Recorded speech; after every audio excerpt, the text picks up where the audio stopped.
కాబట్టి ఉత్ససజ్జ పితॄన్ సృష్ట్వా తతస్తామపి స ప్రభు సాచ ఉత్సృష్ట అభవత్ సంధ్యా దిన నక్త అంతర స్థితి. కాబట్టి ఆ విధంగా దేహము పగటికి రాత్రికి నడుముండే సంధ్య అయినది. ఆ తరువాత రజో మాత్రాత్మికాం అన్యాం రజో మాత్రాత్మికాం తతః రజోమాత్ర ఉత్కట జాత మనుష్య ద్విజ సత్తమ. కాబట్టి ఆ తరువాత ఆయన ఓ ద్విజ పుంగవా అని సంబోధిస్తున్నాడు. ఎవరిని? మైత్రేయుని సంబోధిస్తున్నాడు. ద్విజ సత్తమ అని. అంటే సత్తమ అంటే ఏమిటి? పుంగవా అని అర్థం. అంటే ద్విజ పుంగవ. ఆ పైన ఆయన రజోమాత్రాత్మికాం అన్యాం. అన్యాం అంటే మరో శరీరము అని అర్థం. రజోమాత్రాత్మిక అంటే మరో శరీరం స్వీకరించాడు. అన్యాం జగృహే స తనుం తత. తత అంటే అప్పుడు, స అంటే అతను. ఎవరు? బ్రహ్మ. స తనుం అంటే శరీరాన్ని స్వీకరించాడు. ఎటువంటిది? రజోమాత్రాత్మికాం అన్యాం జగృహే స్వీకరించాడు. దాని నుండి రజోమాత్ర ఉత్కటా జాత అంటే రజోగుణాదికులైనటువంటి మనుష్యులు జన్మించారు. జాత మనుష్య ద్విజ సత్తమ. కాబట్టి దాని నుండి రజోగుణాదికులైనటువంటి మనుష్యులు జన్మించారు. అంటే సత్వమాత్రాత్మికాం ఏవ తతో అన్యాం జగృహేతను పితృవత్ మన్యమానస్య పితురస్తస్య జగ్నిరే ఉత్ససజ్జ పితॄన్ సృష్ట్వా తతస్తామపి స ప్రభుః సా చ ఉత్సృష్ట అంటే మళ్ళీ అర్థం మారిపోతుంది. ఉత్సృష్ట అభవత్ సంధ్య దిన నక్త అంతర స్థితి రజోమాత్రాత్మికాం అన్యాం జగృహే స తనుం తతః రజోమాత్రోత్కటా జాత మనుష్య. ఆ తర్వాత ఈ విధంగా సృష్టి జరగబడింది అన్నమాట. అప్పుడు మనకి సత్వమాత్రాత్మక అంటే మరొక శరీరాన్ని స్వీకరించినాడు బ్రహ్మ. తీసుకున్నాక కూడా తనచే సృష్టింపబడుతున్న జగత్తు తనను తండ్రునిగా తలుచుకున్నాడు అనమాట. అందువల్ల ఏమైంది? ఆయన శరీరములోని పార్శ్వములు అంటే రెండు. ఇది కొంచెం వ్యాఖ్యానం వేరే పుస్తకంలో ఈ విధంగా మనకి ఈ శ్లోకానికి అర్థమైతే ఇలా చెప్పుకున్నాం. కానీ కొంత వ్యాఖ్యానం చేయబడింది. ఏమని? శరీరంలోని పార్శ్వములు అంటే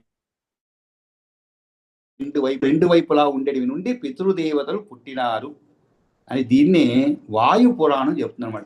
మరి ఏ విధంగా సృజించబడ్డారు అనే దానికి పితృలు వాయు పురాణంలో ఒక రెఫరెన్స్ ఇవ్వబడింది. శరీరం యొక్క అంటే వెన్నుకు రెండు వైపుల నుండి. కాబట్టి ప్రభువుకు బ్రహ్మ తను తండ్రిగా తలుచుకున్నవాడై పుత్రులను జన్మింపజేశాడు అనమాట. కాబట్టి ఉపపక్షములు అంటే ఏమిటి? రెక్కలకు దగ్గరగా ఉన్న ప్రదేశములు రాత్రి పగళ్లకు నడుమ నివసిస్తుండేదిగా జగత్తును చేసినాడు అనమాట. అంటే పక్షుల రెక్కలకే కాకుండా ఆ ప్రయోగం ఉన్నదనమాట. ఏమిటది? చిన్నపిల్లల విషయంలో రెట్టలు అన్ని అంటారు. కాబట్టి చేతులకు దగ్గరగా ఉండే వెన్ను ప్రదేశములను పార్శ్వములు ఉపపక్షములు అని ఇతరు ప్రయోగించారనమాట. కాబట్టి ఈ రెండిటికి నడుమ ఉన్నటువంటిది జగత్తు మొత్తమును రాత్రింపగళ్ళు అనే రెండు కాలాల మధ్య ఉంచబడి ఉన్నదనమాట. అంటే పొందుపరచబడినది. కాబట్టి ఈ విధంగా పితరులు పక్షములు పార్శ్వముల నుండి వచ్చినారు కనుక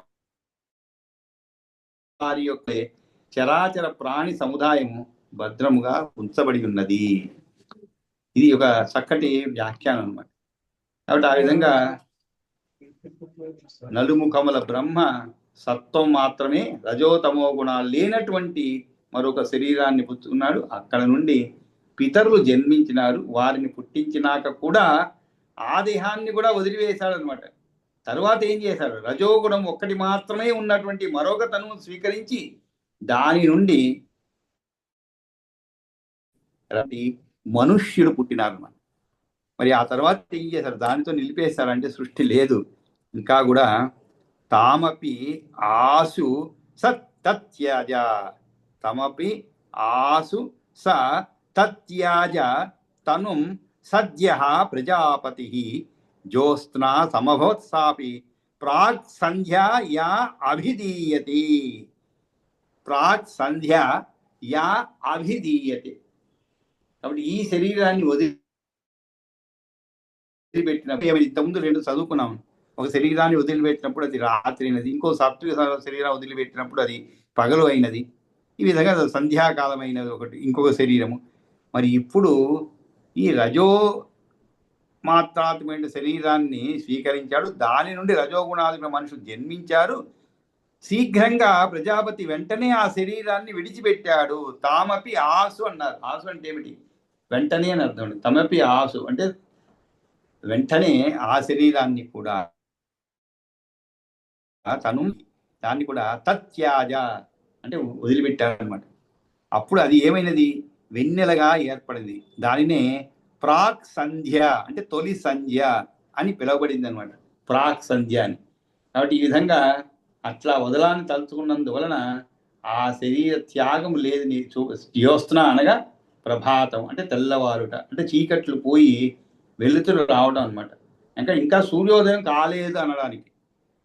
అంటే మనం మామూలుగా సూర్యోదయాన్ని అంటాం కానీ ఉండేటువంటి రాత్రి పోయి సూర్యోదయానికి ముందు ఉన్నటువంటి ఆ యొక్క సమయాన్ని జ్యోత్స్న అంటారు. అంటే చీకట్లు పోయి వెలుతురు రావటం అనమాట. అంటే ఇంకా సూర్యోదయం కాలేదనమాట. కాబట్టి ఆ విధంగా మానవుని పుట్టించిన మీదప ఆ శరీరాన్ని అప్పటికప్పుడు ఆలోచించకుండానే ప్రజాపతి వదిలిపెట్టాడు. ఆ దేహము సంధ్యగా అయినది. అది రాత్రింపగళ్లకు నడుమ ఉండేది. రాత్రింపగళ్లకు చూడండి, ఇక్కడ ఇంతకుముందు మనకి పగలు రాత్రికి మధ్యలో సంధ్య అయినది.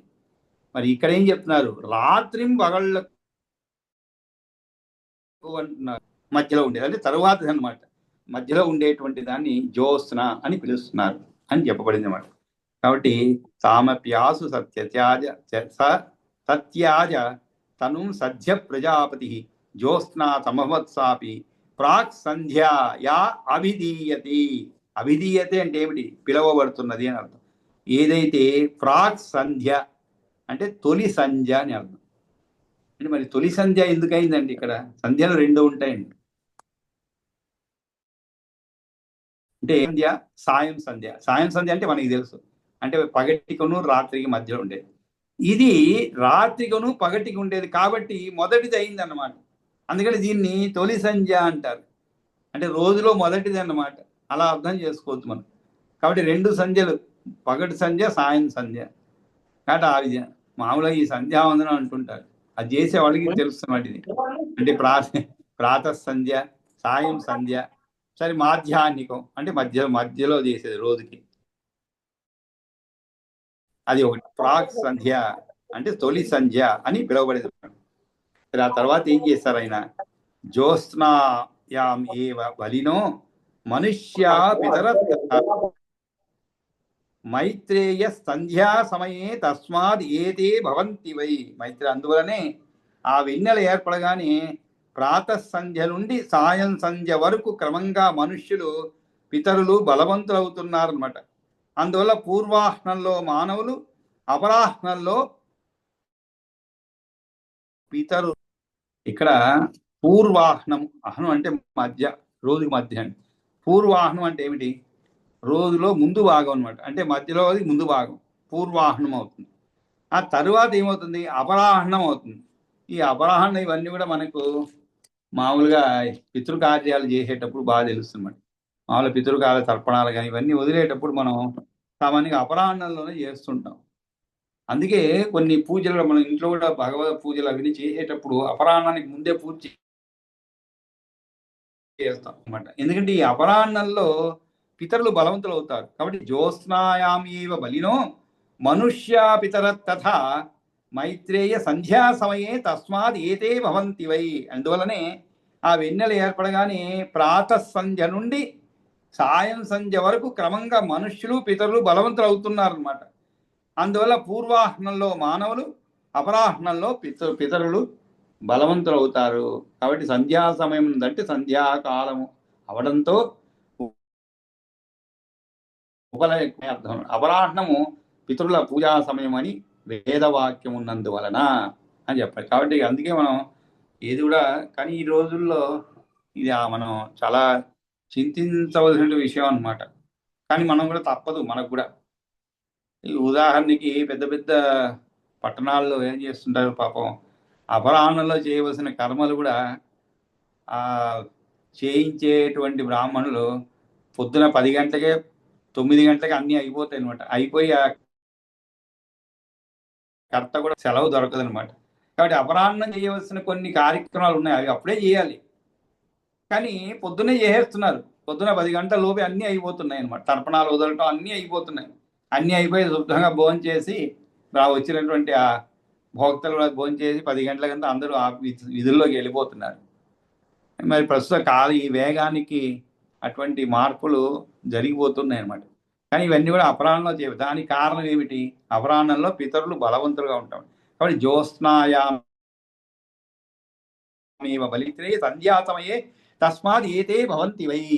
కాబట్టి మహర్షి సంధ్యా సమయం నందే సంచరించడం ఆరంభించుతారు అని చెప్పండి. అంటే మనం కూడా సంధ్యా సమయం అంటే ఏమిటి? పొద్దున పూట. జ్యోత్స్న అంటే పొద్దున అని.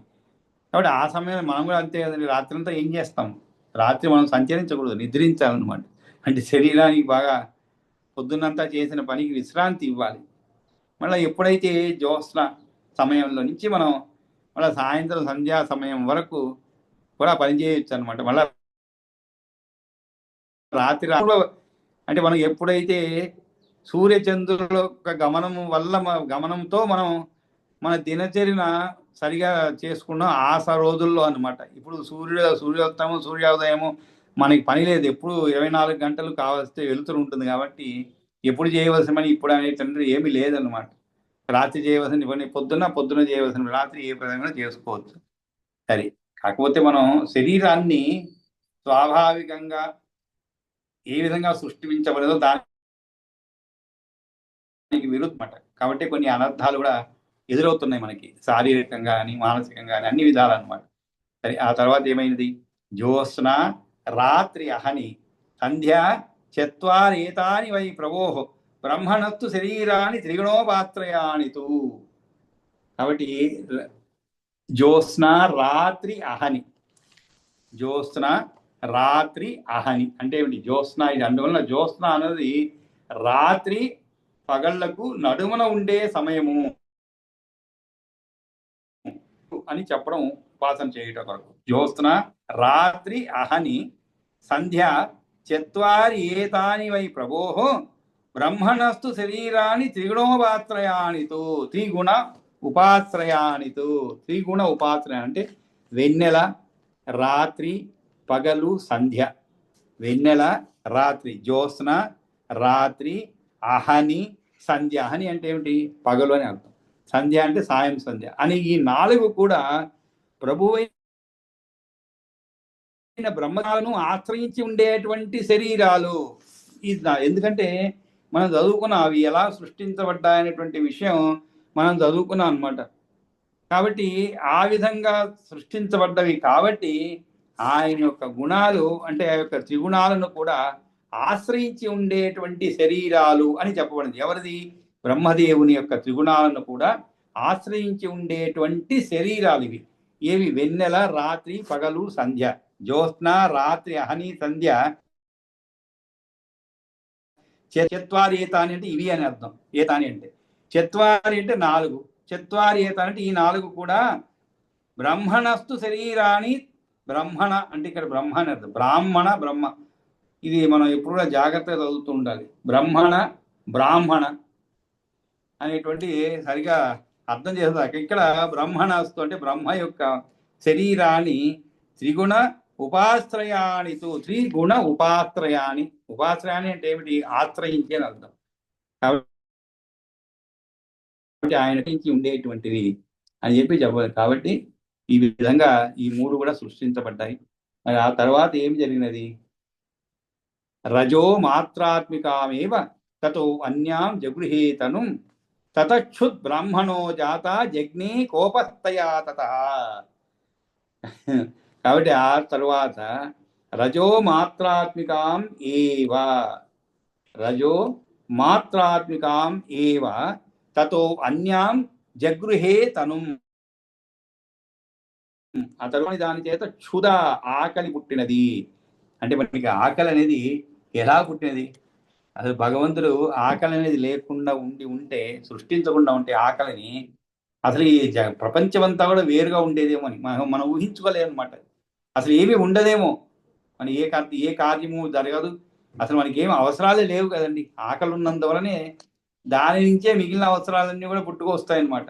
కాబట్టి ఆకలి లేదనుకోండి, అసలు లోకమంతా వేరుగానే ఉంటుంది అనమాట. ఏదో చిన్నప్పుడు సినిమా పైన శరీరం వేస్తాడు బొమ్మ. ఇప్పుడు చిన్నప్పుడు నా 5వ క్లాస్ 6వ క్లాస్ చూసాను. ఒక నిరుద్యోగి పాపం ఆయన గోడ పైన బొమ్మ గీస్తాడు. బొమ్మ గీసి చివరికి ఆ పొట్ట బొమ్మ గీస్తాడు. గీసి ఇదంతా కూడా దీని వలనే, అంటే ప్రపంచం అంతా కూడా దీని వల్లనే నడపబడుతుంది అన్నమాట. అంటే ఇదే ప్రపంచాన్ని శాసిస్తుంది అన్నమాట. అది లేదనుకోండి అసలు ఏమి హాయిగా ఉండొచ్చు మనం, ఆకలి అనేది లేకుండా ఉంటే. కాబట్టి ఈ ఆకలి వల్లనే మొత్తం కూడా కోసమే అనమాట.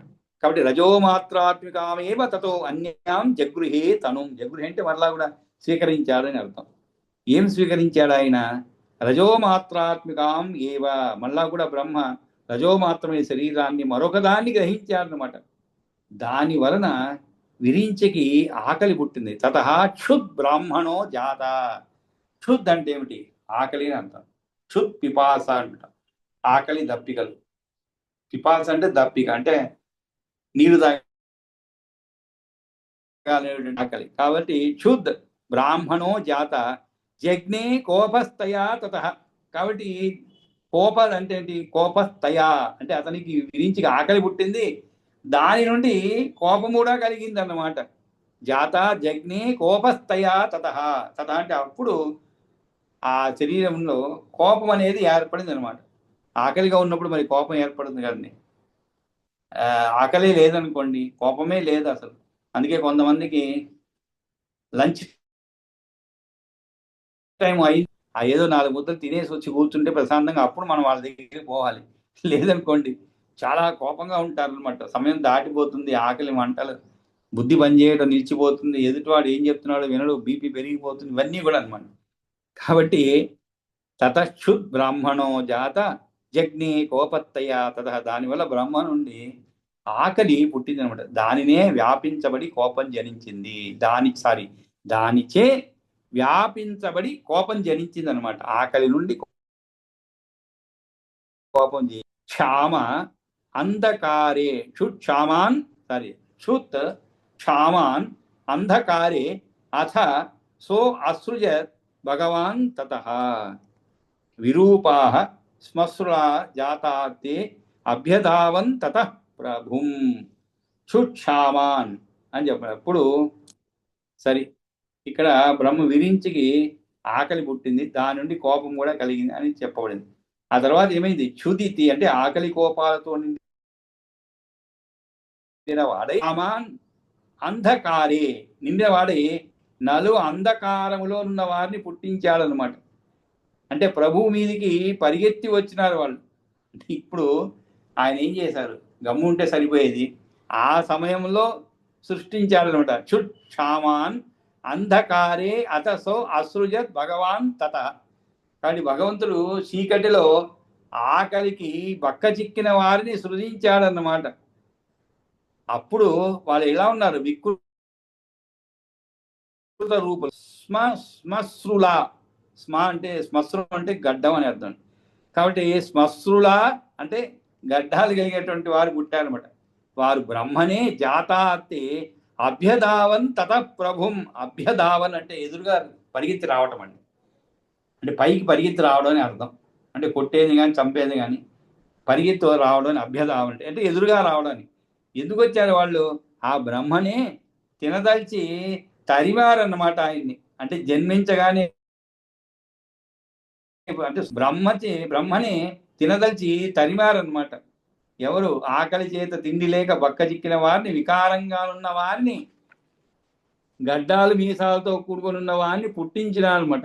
వాళ్ళు పుట్టిన వెంటనే ఆయన వైపుగా ఉరుకులు పరుగులతో వేగంగా వచ్చారు. క్షుత్ క్షామాన్ అంధకారే అత సో అసృజత్ భగవాన్ తత విరూపాః శ్మశ్రులా జాతాహతే అభ్యధావన్ తతః ప్రభుం. అంటే ఆయన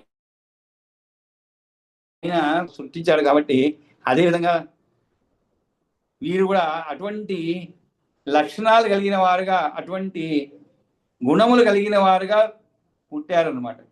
వారు ఏం చేశారు, వెంటనే ఈయన పైకే బ్రహ్మ పైకే వచ్చారు. అప్పుడు పాపం ఏం చేశారు ఆయన, మైవం భో రక్షతాం ఏష యై యుక్తం రాక్షసాస్తుతే ఊచు కాదామ ఇత్యన్యే ఏతే యక్షాస్తు జక్షణాత్. రాక్షసులు అని కొంతమందిని, అంటే ఇంకో ఎలా పేరు పెట్టబడింది అనే దానికి, మా ఏవం భో రక్షతాం ఏష, మా ఏవం భో రక్షతాం ఏష యైహి ఉక్తం. యైహి అంటే ఎవరి చేత అని అర్థం అండి. అంటే ఇక్కడ మైవం అంటే ఏమిటి, వారి కొందరిలో కాదామ జక్షామ అంటే ఏమిటి, కాదామ అంటే తిందాము అని ఎవరు అన్నారు, వారు జరి గట్టి పట్టుదల కారణంగా యక్షులు అనబడినారనమాట. అంటే తిందాము అంటే ఏమిటి, ఎవరిని తిందాము, ఇతన్ని బ్రహ్మనే తిందామని అర్థం. కాబట్టి తన చేత సృష్టించబడ్డ వారే ఈతడు రక్షింపబడుగా కానీ కొంతమంది, ఈ సృష్టిగతులను తినివేద్దామని కొంతమంది, అంటే వారు జక్షణ క్రియా ప్రకటన వల్ల యక్షులు అయ్యారు. మైవం భో రక్షతామేష అని కలిపి వాక్యార్థం చెప్పినప్పుడు ఈతని రక్షింపవద్దని అన్నవారు కాన రాక్షసులు అయ్యారని అర్థం అన్నమాట. కాబట్టి ఈ విధంగా ఎవరి జక్ష అంటే భక్ష హసనయోహో అంటే భక్షించడం మరియు నవ్వడం అని కూడా అర్థం ఉందన్నమాట. కాబట్టి వాస్తవానికి జక్ష అని చెప్పవలసి ఉంటే అందుకు బదులుగా యకారం ప్రయోగించబడుతున్నది అనమాట. ఇక్కడ యక్ష కాదు, యాక్చువల్గా ఏం చెప్పాలి వాళ్ళు, జక్ష అంటే ఏమిటి, భక్షించుట ఎందలి గట్టి పట్టుదల కారణంగా యక్షులు అనబడారు అన్నారు. అంటే జక్షులు అనాలి యాక్చువల్గా, అంతే కదండి. అంటే జక్షణ అంటే ఏమిటి, తినడం అర్థం. తిందామని ఎవరు అన్నారు, వారు జక్షణం అంటే భక్షించడం ఎందలి గట్టి పట్టుదల కారణంగా యక్షులు అనబడారని చెప్పారు. కానీ యక్షులను ఎందుకు వచ్చింది అక్కడ, జాక్షులు కావాలి, కానీ ఆ జా కాస్త యా అయిందనమాట. కాబట్టి మైవం భో రక్షతాం ఏష ఏహి ఉక్తం రాక్షసాస్తుతే ఊచు కాదామ ఇత్యన్యే ఏచే యక్షాస్తు దక్షణాత్. కాబట్టి దాంట్లో కొంతమంది యక్షులు అయ్యారు, మరి రాక్షసులు ఎలా అయ్యారు, మా ఏవం భో రక్షతాం ఏష. రక్షతాం అంటే కొంతమంది వీని తినకండి, రక్షించండి, కాపాడండి అని ఎవరు పలికారు, వారు రాక్షసులని అనబడేయారనమాట. తమాషా చూడండి, రాక్షసులు తినమని చెప్తారు కానీ తినవద్దని చెప్తారండి. కానీ ఇక్కడ ఎవరైతే ఇతడిని తినకండి, రక్షించండి, కాపాడండి అని ఎవరు పలికారో రక్షతాం ఏష అంటే వీరిని రక్షించడం వాళ్ళు రాక్షసులని పిలువబడ్డారు. ఇక ఎవరైతే జక్షామ అంటే యక్షామ అని అన్నారు, ఇక్కడ జక్షణం నుంచి జక్షాహ రావాలి, కానీ అది అలా మార్పు చెంది యక్షామహ అయిందనమాట. కాబట్టి యక్షులు అయ్యారని అర్థం. కాబట్టి ఈ విధంగా యక్షులు రాక్షసులు సృష్టించబడ్డారు. మైవం భో రక్షతామేష ఏహి ఉక్తం రాక్షసాస్తుతే ఊచు కాదామ ఇత్యన్యే ఏతే యక్షాసు జక్షణాత్ అప్రియాన్ అదతాన్ దృష్ట్వా. అప్రియాన్ అప్పుడు ఏం జరిగింది మరి, బ్రహ్మ పాపం ఆయన తరుముకొని వస్తున్నారు వీళ్ళు, తాను సృష్టి అంటే అందుకేనేమో మనం అంటే తల్లిదండ్రులు సృష్టించేటువంటి పిల్లలే ఇలాగ తయారవుతున్నారు కదండి, ఈ రోజులో చూస్తున్నాము. కాబట్టి ఒకవేళ ఈ బ్రహ్మ సృష్టించిన వారు ఎలా అయ్యారో ఆ విధంగానే మన పిల్లలు కూడా ఈ మధ్యకాలంలో కొందరు అలా అవుతున్నారు. అందరూ కాదండి, చాలా మంది మంచి వాళ్ళే ఉన్నారు, కొంతమంది అలాంటి వాళ్ళు తల్లిదండ్రులు హింసించే వాళ్ళు ఉన్నారు అనుకోండి. ఒకవేళ వీళ్ళు ఈ గుణాలని వాళ్ళలో వచ్చేవేమో, అందువల్ల ఆయా అయి ఉంటారు. సరే, ఆ తర్వాత అప్రియాన్ అతతాన్ దృష్ట్వా కేశాహ సీర్యంత వేదసః హీన సమారోహన్ తత్ శిరః. సమారోహన్ తత్ శిరః. అప్రియాన్ అత దృష్ట. అప్రియాన్ ఇది అంటే ఏమిటి, సీర్యంత, అసీర్యంత, హీయంత అంటే జారిపోయినవి అర్థం అండి. జారిపోయిన లేక రాలిపోయినవి సీర్యంత అంటే ఇక్కడ వదిలిపెట్టబడినవి అని కూడా అర్థం ఉంటుంది. అంటే శిరము నుండి పడిపోయినవి, జారినవి కాగా తిరిగి బ్రహ్మ తలపైన మొలిచినవి అని అర్థం. అంటే చూసిన వెంటనే అప్రియాన్ అథ తాన్ దృష్ట్వా, అప్రియాన్ అంటే ప్రియమైనటువంటి వారు కారు అని అర్థం అండి. అప్రియులు అంటే అటువంటి తాన్ వారిని దృష్ట్వా చూచి ఏమైనది, కేశాహ సీర్యంత వేదసహ. వేదసహ అంటే బ్రహ్మ యొక్క కేశాహ సీర్యంత. కేశాహ అంటే తలపై వెంట్రుకలు అనమాట. ఆ వెంట్రుకలు రాలిపోయినాయి అనమాట. మళ్ళీ ఊడిపోయినవి తలకెత్తినవని తాత్పర్యం. అంటే హీనాచ శిరసో భూయ సమారోహన్ సమారోహ సారీ సమారోహంత శిరహ అంటే తలపైన వీరిని చూడంగానే ఆయనకి తలపై నుంచి ఉన్నటువంటి కేశాలు శిరస్సు నుండి రాలిపోతాయన్నమాట. ఆ శిరస్సు నుండి హీనాలై, హీనం అంటే ఏమిటి, రాలిపోవడం అంటే వదిలిపోయినవన్నమాట. రాలి పడినప్పటికీ కూడా అవి మళ్ళీ బ్రహ్మ శిరస్సును ఎక్కాయన్నమాట. మనకి జుట్టు రాలిపోతే మళ్ళా జుట్టు వస్తుంది కదండి, కానీ ఆ రాలిపోయిన జుట్టును మనం ఏం చేయలేము కదా. అంటే ఎవరికైనా ఇస్తే సవరం చేస్తాను కూడా, అది వేరే విషయం. కానీ మన తలకు పోయి పనికిరావు అవి. ఒకవేళ అటువంటి రాలిన జుట్టుని మనం ఏదైనా చేసుకొని ఉపయోగించుకోవచ్చు, విగ్గుగా ఉపయోగించుకోవచ్చు, కానీ అవి శిరస్సు నుండి ఉద్భవించవు, లేదు దీన్ని అంటించలేమన్నమాట. కానీ ఇక్కడ బ్రహ్మ విషయంలో ఏమైనది, అప్రియానతాన్ దృష్ట్వా కేశా సీర్యంత వేదస హీనాచ శిరసో భూయ సమారోహంత శిరః మొలకెత్తినవి అని తాత్పర్యం అన్నమాట. ఆ తర్వాత సర్పణాత్ తే అభవన్ సర్ప హీనత్వాదహయ స్మృతా తతక్రుద్ధో జగత్సృష్ట క్రోధాత్మనో వినిర్మమి. అంటే ఇవి ఎగబాకటం చేత, అంటే సర్పణం చే సర్పాలయ్యాను. సర్పణం అంటే ఏమిటి, ఎగబాకటం. సర్పణాత్ అంటే ఎగబాకటం అని అర్థం. ఎగబాకటం అంటే మనకి తెలుసు, ఇలా పైకి పోవడం. ఒక బల్లి, ఉదాహరణకు బల్లి ఉందనుకోండి, గోడ పైన ఎలా ఎగబాగుతుందండి, అది ఏం అవసరం లేదు, బల్లే కాదు ఎగబాగుతాయి అనమాట.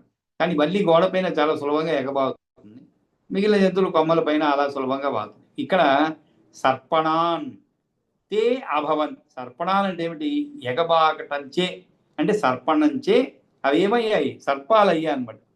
కింద పాకినందున హీనత్వంచే అహులు అని పిలువబడ్డాయి. అంటే శిరస్సు హీనం అగుడిచే అహి అయ్యిందని వేరొక భావం అనమాట.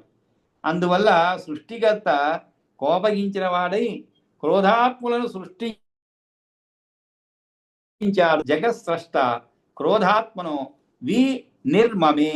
క్రోధాత్మను వినిర్మమే అంటే ఆ వెంట్రుకలు ఏమైనాయి, సర్పణం అంటే తలపైకి పాకినందువలన పాములు సర్పములుగా పేరు పొందినవి, హీనములు అంటే జారినవి, అంటే ఊడినవి అయినందువల్ల అహులు అనబడినవి. అంటే అహి ఏకవచనము, అహులు అనేది బహువచనం తెలుగులో అనమాట. ఆ కారణంగా కోపించిన బ్రహ్మ సర్పములను అహులను కోప స్వభావములుగా చేసినాడు.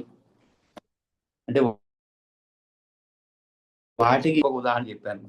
అంటే ఈ విధంగా బ్రహ్మ చేత సృష్టించబడినటువంటి ఒక్కొక్క సృష్టికి కూడా వెనక ఒక్కొక్క కారణం ఉందన్నమాట. రాత్రి ఎలా సృష్టించబడింది, పగలు ఎలా సృష్టించబడింది, రాత్రికి పగలు మధ్యలో ఉండేటువంటి, రాత్రికి పగలు మధ్యలో ఉండేటువంటి జ్యోత్స్న, అదేవిధంగా పగటికి రాత్రికి ఉండేటువంటి సంధ్య, ఇవన్నీ కూడా ఎలా సృష్టించబడేవి అంటే ఆయన యొక్క గుణానికి అనుగుణంగా సృష్టించబడ్డాయి. అదేవిధంగా ఇక్కడ కూడా దేవతలు ఎలా సృష్టించబడ్డారు. తర్వాత చివరికి యక్షులు రాక్షతామేష ఏహి ఉక్తం రాక్షసాసుదే ఊచు కాదామ ఇత్యన్యే ఏదే యచ్చాసు జక్షణాత్ అని చెప్పడం. ఆ తరువాత మరి కేశాలు శిరస్సు నుండి రాలిపడ్డాయన్నమాట. ఈ శిరస్సు నుండి హీనాలై రాలిపడినప్పటికీ అవి మళ్ళీ బ్రహ్మ శిరస్సును ఎక్కాయన్నమాట. అందువలన సర్పణాత్తే అభవన్ సర్ప హీనత్వాద్ అహయస్మృతా. మరి ఆ తరువాత ఇవి క్రోధాత్మలుగా సృష్టించాడనమాట. ఆ తరువాత వర్ణేన కపిసేన అగ్రజనా దయంతో గాం సముత్పన్న గంధర్వా తస్య తక్షణాత్. వారు కపిశవర్ణం అంటే పసుపు మీరిన ఎర్రరంగు కలవారు, మహాభయంకరులు, ప్రాణి భక్షకులు, మాంస భక్షకులు అయ్యారన్నమాట. అటు పిమ్మట శీఘ్రమే ఆయన శరీరం నుంచి వాక్కును అంటే తాగుతూ గంధర్వులు ఉద్భవించారు. వర్ణేన కపిసేన ఉగ్ర. వర్ణేన కపిసేన ఉగ్ర అంటే వర్ణేన అంటే ఏంటి ఇక్కడ అంటే వాక్కులు అంటే అన్నమాట. ఇది పాడుకోవడానికి అనుగుణంగా ఉన్నటువంటివి. దయంత అంటే తాగుతున్న వారైనందున అంటే గాయంత పాడుతున్నవారు అని అర్థం. కాబట్టి వారు ఎవరు గాంధర్వులు అయ్యారనమాట. అంటే గంధర్వులు అయ్యారు. గంధర్వులు ఎలా ఉద్భవించారు అనేది చెప్పండి. ఆ విధంగా కపిస వర్ణము. కపిస వర్ణం అంటే ఏమిటి? వర్ణేన కపిసేన ఉగ్ర. కపిసేన ఉగ్ర అంటే కపిత వర్ణం అంటే ఎరుపు పాలు ఎక్కువగా, ఎరుపు పాలు ఎక్కువ. ఎరుపు పాలు అంటే ఏమిటండి? పాలంటే పర్సంటేజ్ అని అర్థం అనుకున్నాం. అంటే మామూలుగా రెండు కలిపారనుకోండి, రెండు పదార్థాలు ఏవైనా, ఉదాహరణకి బియ్యము లేదు పప్పు కలిపారు, దీంట్లో ఏదో ఇడ్లీకి వేసారనుకోండి, బియ్యం ఒకటో రెండో వేస్తాము, పప్పు అర గ్లాస్ వేస్తాము. ఇక్కడ బియ్యం పాలు ఎక్కువ ఉంది అంటుంటాము. ఆ విధంగా ఇక్కడ కూడా కపిస వర్ణము అంటే ఏమిటి? ఎరుపు పాలు ఎక్కువగా ఉన్నటువంటి పసుపు వర్ణం అన్నమాట. అటువంటితో కూడి ఉన్న భుజించుతూ ఉన్నందువలన కూడా ఉగ్రులు అంటే మిక్కిలి కోపం ఆవేశములు కలవారైనారు రాక్షసులు అన్నమాట. వర్ణేన కపిసేన ఉగ్ర భూతాస్తే పిసిత అసనాహ. పిసిత అసనాహ. అసనం అంటే ఆహారం అని అర్థం అండి. పిసితం అంటే ఏమిటి? మాంసం అని అర్థం. సో పిసిత అసనాహ అంటే మాంసమును భుజించుతున్నందువలన కూడా ఉగ్రులు అంటే మిక్కిలి కోపము ఆవేశము కలవారయ్యారు రాక్షసులు. పాటలు పాడుకుంటూ అదే ఆహారంగా భావించుతూ గంధర్వాత్ తక్షణాత్.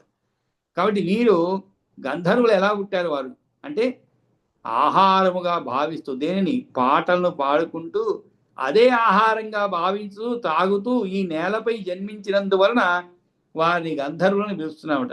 వారు దేవజాతికి చెందినటువంటి వారు. అంటే ఇక్కడ ఆహారము వేరే అవసరం లేదు వాళ్ళకి. పాటలను పాడుకుంటూ అదే ఆహారంగా భావిస్తూ, అంటే మనం కూడా ఎవరైనా ఒక తీవ్రంగా చాలా ఇదిగా ఉంటారనుకోండి, దేనిపైన ఒక అలవాటు పైన దీనిపైన యాక్టివిటీ పైన వాళ్ళు అదే పని కూడా మనం అంటుంటాం, లేదా దాన్నే తాగి జీవిస్తావా అంటుంటాం అనమాట. ఆ విధంగా గంధర్వులు అంటే ఏమిటి? వారికి ఆహారం పైన అంటే ఆహారం పైన కంటే కూడా పాటలు పాడుకుంటూ దాన్నే ఆహారంగా భావిస్తూ ఈ నేలపై జన్మించినందువలన వారిని గంధర్వులు అని చెప్పబడి, వీరు కూడా దేవజాతికి చెందినటువంటి వారు అని చెప్పబడినారు. కాబట్టి మనం వర్ణేన కపిసేన ఉగ్ర భూతాస్తే సముత్పన్న గంధర్వాత్ తక్షణాత్. ఈ విధంగా గంధర్వులు తర్వాత సర్పములు ఎలా సృష్టించబడ్డాయనే విషయం మనం చదువుకున్నాము. సరే, ఒక పని చేద్దాం, ఇంతవరకు నిలిపి ఈ 40 శ్లోకాలని కూడా ఒకసారి చదువుకుందామండి. తర్వాత మిగిలింది రేపు పూర్తి చేసుకుందాం.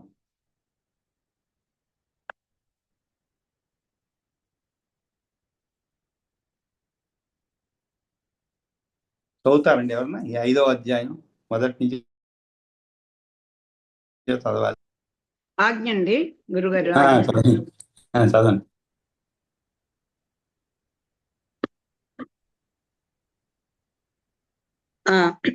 శ్రీ విష్ణుపురాణే సవాక్యం. పంచమోధ్యాయ అవిద్యాది త్రివిధ సృష్టయ. మొదటి శ్లోకం నుంచి కదండి. మొదటి శ్లోకం. యథా ససర్జ దేవో అసౌ దేవర్షి పితృదానవాన్ మనుష్య తిర్యక్ వృక్షా సలిలోకసః. యద్గుణం యస్వభావం చ యస్వరూపం జగద్విజ సర్గాదో సృష్టవాన్ బ్రహ్మ తన్మమాచక్ష్వ విస్తరాత్.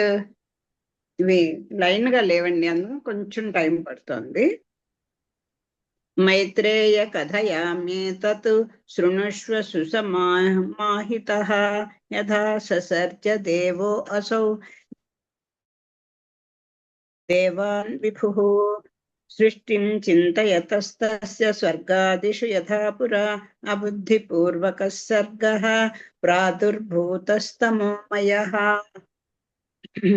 తమో మోహో మహామోహాస్తామిశ్రో अन्धसंज्ञितः संज्ञितः अविद्या पञ्चपर्वैषा प्रादुर्भूता महात्मना पञ्चधा वस्थितः सर्गो प्रतिबोधनात् बहिरन्तो अप्रकाशस्य संवृतात्मा नगात्मकः मुख्या नगा यतश्चोक्ता मुख्यसर्गस्ततः स्मृतः तं दृष्ट्वा असाधकं सर्गममन्यत परं पुनः तस्याभिध्यायतः सर्गः तिर्यक् सा यस्मात् तिर्यक् प्रवृत्तिः सा तिर्यक् स्तोत्रास्ततः स्मृतः पश्वादयस्ते विख्याताः तमः प्रायाः ह्यवेदिनः उत्प्रथगाग्राहिणश्चैव ते आज्ञाने ज्ञानमानिनः अहं कृताः अहं मानाः अष्टाविंशवथाः प्रकाशास्ते सर्वे वृताश्च परस्परम्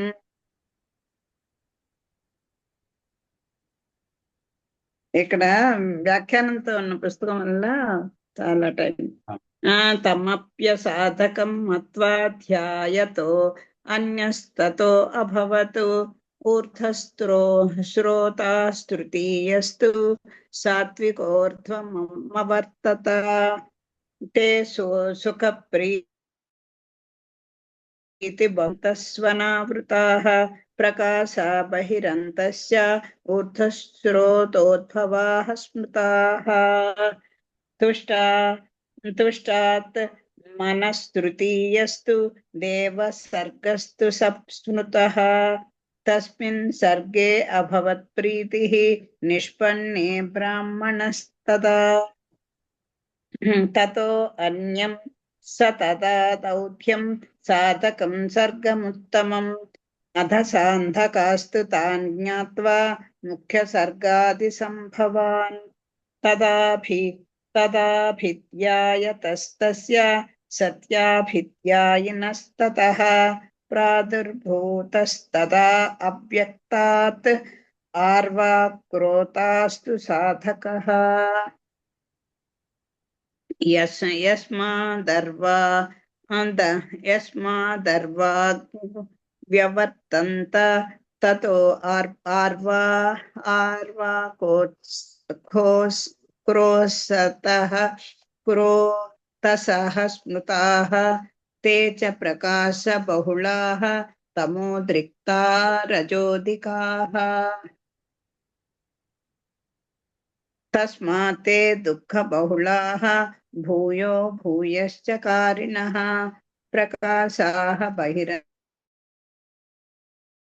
సాధకాస్తు తే ఇత్యేతే కథితా సర్గాః షడేతే మునిసత్తమా ప్రథమో మహతః సర్గో విజ్ఞేయో బ్రాహ్మణస్తు సహ తన్మాత్రాణాం ద్వితీయస్య భూతసర్గస్తు సంస్కృతః వైకారికస్తృతీయస్తు సర్గ ఐంద్రియకః స్మృతః ఇత్యేష ప్రాకృతః సర్గः సమకః ముఖ్యసర్గశ్చతుర్థస్తు ముఖ్యా వై స్థావరాः స్మృతాः